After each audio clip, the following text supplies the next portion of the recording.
ပြီးခဲ့တဲ့3ပတ်တည်းကျွန်တော်လည်း3တယ်ဒီမြန်လည်းချပေးပါတယ်ဘလို့ယူသဆိုရင်ဒီပြီးခဲ့တဲ့ဘက်က38ခုထွက်ထားတယ်အဲ့တော့ရှေ့တစ်လုံးတိုးလိုက်တယ်ထိတ်နောက်တစ်လုံးကိုလည်းအပိတ်တိုးလိုက်တယ်ထိတ်ကိုထိတ်တိုးအပိတ်ကိုအပိတ်တိုးတယ်ပြီးတော့ပုံဒီပေါင်းရင်ခွန်1 4 1ခွန်နဲ့ပေါင်းလိုက်ရင်ကဏ္ဍ9လုံးရတာအဲ့ဒီကဏ္ဍ9လုံးဒီနှလုံးသုံးမှုအဘီပေါက်ဖြစ်ခဲ့ပါတယ်နော်ကိုနှစ်ခွန်လေးပြန်စပါရှင်းနေမဆိုလို့လောက်နေဖြတ်ပါမယ်အဲ့တော့ဒီတစ်ပတ်အတွက်ကဒီလိုခွန်1 4 1ခွန်နဲ့လိုက်ပေါင်းလိုက်တဲ့အခါကျတော့3 4 2 8 4လို့ရတယ်အဲ့တော့တူးနေတာဖယ်လိုက်တော့3 4 4 2 8ပေါ့3 4 4 2 8အဲ့3 4 4 2 8ဟာနှလုံးအနည်းဆုံးသို့မဟုတ်အဘီပေါက်ဖြစ်ရမယ်လို့ဒါဆွေတော်ယူဆလိုက်တယ်ရေးရေးယူဆိုင်တယ်3 4 4 2 8အရင်ဘက်ကကျွန်တော်တစ်လုံးကိုသွားတော့သူ့ပါတဲ့ဟာဝင်တတ်မိတာနော်ညလုံးမို့လေတွတ်ဖြစ်တာပေါ့နော်ဘူဖို့တွတ်ဖြစ်တာဟုတ်ပြီအဲ့3 4 4 2 8ကိုမှမနေ့ကပြောခဲ့တဲ့ဗရိတ်နော်မနေ့ကပြောခဲ့တဲ့ဗရိတ်ဦးဝင်းဘူဗရိတ်ကကွန်နှစ်3ညကြိုက်ပါလေကြိုက်လို့လေခင်ဗျားတို့ကိုပြီးခဲ့တဲ့တချို့လေဒါခွန်နှစ်3ညကြိုက်တယ်လို့ရှိလို့မကြိုက်တယ်လို့လည်းဒီဗရိတ်ကိုပရိနဲ့ကိုပေါ့နော်ရတယ်ဒီဟာလေးကိုခြေတံတော့ကိုပရိနဲ့ကိုသွားမယ်ခုတော့ဆွေတော်ကဒီဟာကိုအခြေခံပြီးတော့ခွန်နှစ်3ညပရိနဲ့သွားမှာဟုတ်အတွဲကဘယ်လိုထုတ်လဲအဲ့ဒီ3ညကနေစတာတော့3ည4တွဲ3ည2တွဲ3ည8တွဲနော်နောက်ခါမှာ4ကနေစလိုက်4 2တွဲ4 8တွဲ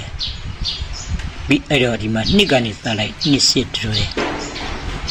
ပြီးရင်3ည3ညတွဲ4 4တွဲ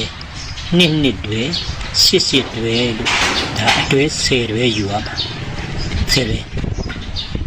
ပြန်ပြောပါမယ်3ည4 3ည2 3ည8 4 2 4 8 2 8 3ည3ည4 4 2 2 8အဲ့ဒီအတွဲကိုမှဘရိတ်ခွန်နဲ့ကတ်လိုက်တဲ့အခါမှာဘရိတ်ခွန်ဖြစ်ဖို့အတွက်3ည4ထဲမှာ3ထက်3ည2ထဲမှာ5ထက်3ည8ထဲမှာ9ထက်4 2ထဲမှာ1ထက်4 8ထဲမှာ5ထက်2 8ထဲမှာ9ထက်3ည3ညထဲမှာ9ထက်2 2ထဲမှာ3ထက်4 4ထဲမှာ9ထက်8 8ထဲမှာ1ထက်လာတာခုနကကျွန်တော်နွားကြောင်းသားစိုက်ကလေးနဲ့နွားကြောင်းသားစိုက်ကလေးနဲ့ဘရိတ်နဲ့ဖမ်းလိုက်တဲ့အကွက်10ကွက်ပါနော်ဒါလေးစကရင်ရှော့ယူထားလိုက်နော်ကိုကြက်ရပါရင်ထိုးကြပေါ့ခဏန်းကဒီကသူ့နေရာသူအတိမဟုတ်ပါဘူးဒါကယူလိုက်တဲ့မူချမ်းပါနော်ဟုတ်ပြီ3ညပရိတ်နဲ့ကြတော့3ည4တဲကို6တဲ့3ည2အတွဲမှာ10တဲ့3ည8တွဲ2တဲ့အဲ့တော့ဒီမှာဒီနှစ်ခုဒူးနေတယ်3ည8နှစ်ကိုခဏဖယ်ထားလိုက်4နှစ်ထဲမှာ4တဲ့4 8ထဲမှာ10တဲ့2 8ထဲမှာ3ညတဲ့ဟာတတ်တူသွားပြန်ပြီနော်နောက်3ညတဲ့3ညတဲ့ဟာ3ည try view site ကြပြီနော်3ည try နောက်2နှစ်ထဲမှာ6တဲ့4 4ထဲမှာ2တဲ့ဘူးချင်းရဒီ4 4ကလည်းအဲ့မှာ4နှစ်4လို့ပါတော့သူ့ကိုခဏဖယ်ထားလိုက်8 8ထဲမှာ4တဲ့ဒီ8 8တဲ့4ကလည်းဒီက4 8 8လို့ပါပြီသူ့ပဲဒီဘက်က6ခွက်နော်ဆိုတော့10ခွက်ခု6ခွက်16ခွက်ဒီဘက်ကလည်းဘူးဖြစ်ချင်ရင်3ည4ထဲမှာ8တဲ့3ည2တဲ့3ညတဲ့ဒီ3ည4 3ည8ထဲမှာ4တဲ့ဒူးနေတယ်ဖဲနော်4နှစ်ထဲမှာ6တဲ့4 8ထဲမှာ3ညတဲ့4 8နေတာဒူးနေတယ်သူဖဲတာ2 8ထဲမှာ2တဲ့3ည3ညထဲမှာ2တဲ့3ည3ည2ကလည်းဒီမှာဒူးနေတယ်ဖဲတာ2 2ထဲမှာ8တဲ့ဒူးဒီနှစ်ခုဒူးနေတယ်သူ့လည်းဖဲတာဟောနောက်တစ်ခါ4 try ဒါလည်းသတိထားပြီး try နဲ့ try 3ည try ကအခု4 try နောက်8 8ထဲမှာ6ထဲသူလည်း6ကွက်ပဲကြံတယ်ဒီ6ကွက်ဒီ6ကွက်ဟိုဘက်က10ကွက်အားလုံးပေါင်း22ကွက်နော် 22ကွထိုးနိုင်ကောင်းပါနော်ဆွေတော်တဲ့ထိုးကိုထိုးမှာနော်ဟုတ်ပြီအဲ့တော့ဒီမှာသူတို့ကနန်းကိုဖြတ်တော်မယ်ဒါနဲ့ထပ်ဖြတ်မယ်ဆိုရင်ဆွေတော်ကတင်ထားတဲ့ post တွေရှိဘလို့ရှိလဲဆိုရင်ခွားနှစ်မူဆိုတော့ခွားနှစ်ကောင်းတဲ့အကြောင်းလေးတင်ထားတာရှိခွားနှစ်က၄မျိုးလောက်ကိုခွားနှစ်သားယူနော်တော်တော်ကောင်းတယ်ခွား6ကလည်းသူလည်း3မျိုး4မျိုးလောက်တည်းမနေဘူးခွားခါ6ကလည်းနော်ကိုတွေ့တာဒီကိုတင်သားမှုသူများဟာနဲ့ညှိပြီးတော့နော်ဒီခွားနှစ်တို့ခါ6တော့တော်တော်ကောင်းတယ်နောက်က9ထိပ်နော်9ထိပ်လည်းကောင်းတာလေးတွေပဲတင်တာပါဆွေတော်တင်ရင်ဒါညံ့တာမဟုတ်ပါဘူးတေချာစစ်တယ်ပဲ9ထိပ်ဘာကြောင့်9ထိပ်ပြန်ကြည့်ပေါ့လေနောက်ပေါင်း9တင်ထားတာရှိပါနောက်ခါ9တင်နော်ခါ9တင်နောက်ကမှစီပေါင်းညီမြချင်းအပိတ်တို့တင်တာစီပေါင်းညီမြချင်းအပိတ်တို့နောက်တစ်ခါမှ1နှစ်စီတွေလို့တင်ထားတာရှိအဲ့ဒါတွေကိုဒီခါလေးဖြတ်လိုက်တော့မယ်ဒီ1နှစ်ကိုစီတွေလုပ်ချင်ရင်1နှစ်4တို့ကတည်းရှိပါတယ်ရင်ဆွေတော့တင်ပေးတာ1နှစ်9လို့တင်ပေးတာရှိတယ်နော်1နှစ်9လေထိုးရင်ထိုးပေါ့နော်ဒီမှာဒီသူ့မူရတဲ့1နှစ်4ပဲရှိတယ်နော်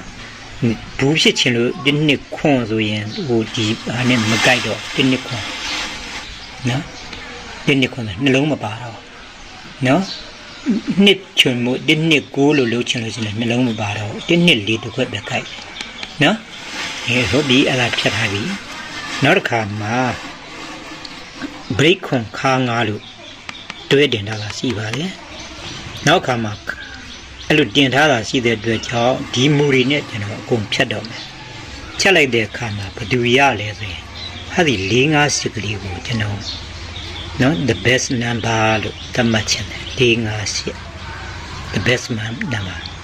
နော်4 5 6ဘာလို့သတ်မှတ်ချင်တာလဲဆိုရင်ခွားနှစ်ကလည်းမှန်နေတယ်ခါး9ကလည်းမှန်နေတယ်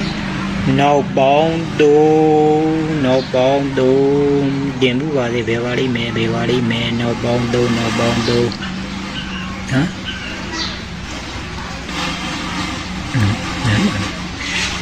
်နောက်ပေါင်း3ပြန်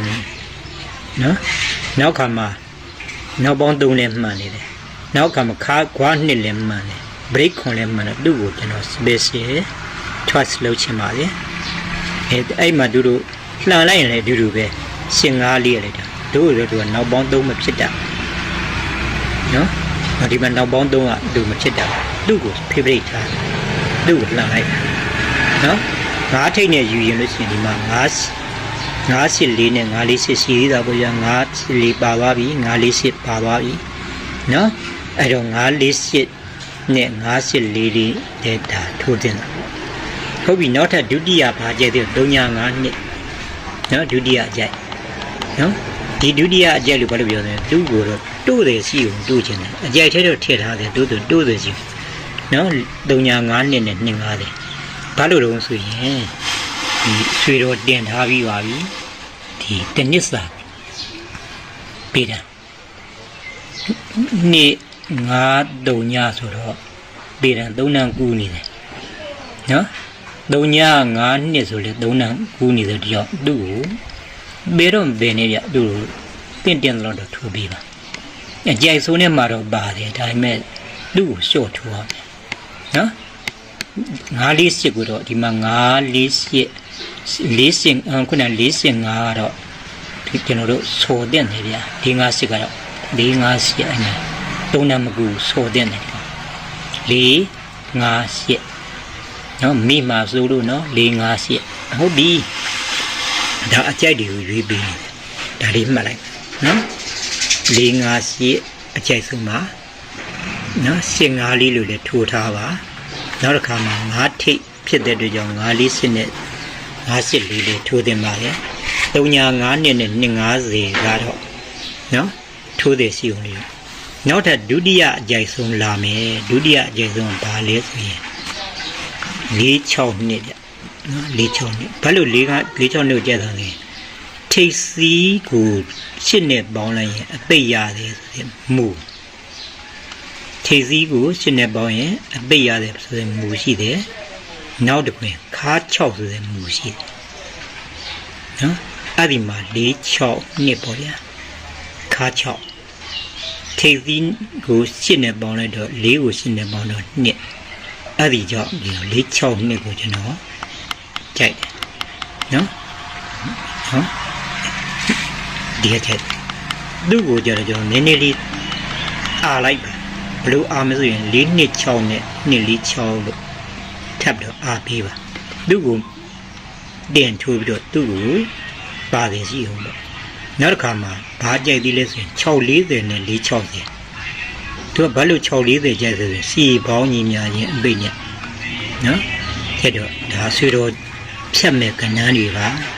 ဒါအကြိုက်ဆုံးကဏ္ဍတွေဒါတွေစကရင်ရှော့ယူနေအောင်ကျွန်တော်အချိန်လေးပေးထားပါတယ်ဒါတွေရကြပါပြီနော်သူချင်းတော့ဒီကာလာကြီးမှာဘေးရန်ကင်းကွာပြီးတော့ကျမ်းမာပါသည်အကြောင်းကံတိုက်ဆိုင်ပြီးတော့ချမ်းသာပါသည်လို့ဆုပေးနေတဲ့ဤလစ်ကိုညီကုန်းချုပ်ပါတယ်